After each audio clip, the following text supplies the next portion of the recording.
Although we're in the taste kitchen today, pretend it's our beautiful vista with a braai, because today I'm going to show you how to make the perfect boerie rolls. Alright, so I've got a cast iron pan, a little bit of sunflower oil, not too much. What I really like to do, just to control it as well, especially for the braai, is to just give it into a circle and then just to hold it together so it's easy, because you don't want little pieces to kind of go into the coals or whatever, is just to skewer it.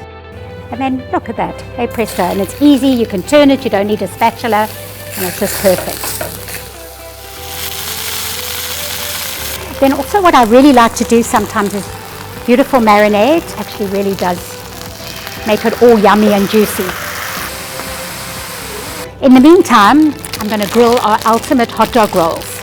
What I like to do, instead of cutting them the traditional way, I like to cut them down this middle. I've got a nice grill pan, and then upside down, just grill them before we stuff them with all our delicious stuffings. Instead of making a kind of traditional barbecue sauce, what I love is a monkey gland.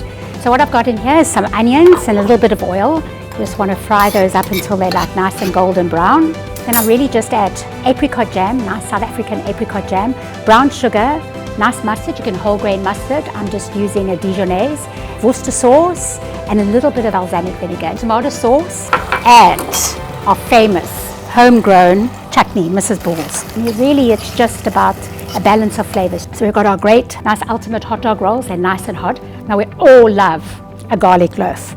So I'm making 2-in-1, a garlic boerie roll. Tear little pieces off, not little, big.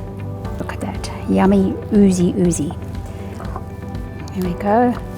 The soft, beautiful, decadent rolls. And here's our monkey gland. And then what I've got for added crunch is these beautiful onion rings. Pile those on. So for our second topping, we've got, what have we got? Oh, we've got beautiful cream corn. Yep.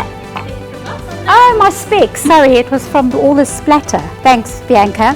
Oh, now I can see, yes, this is corn. So what I've done is reduced a little bit of corn, canned corn or fresh corn, with some cream and garlic. You could add some leeks if you want, but I didn't. Just put it all in there.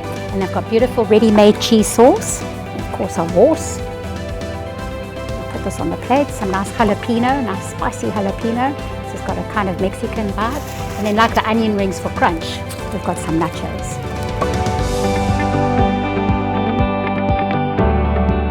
Kate, Al, come taste. Okay, I'll cut them delicately. And this is Ribot sausage, full of nutmeg, cloves, and coriander. Ultimate Ribot boerie braai vleis party.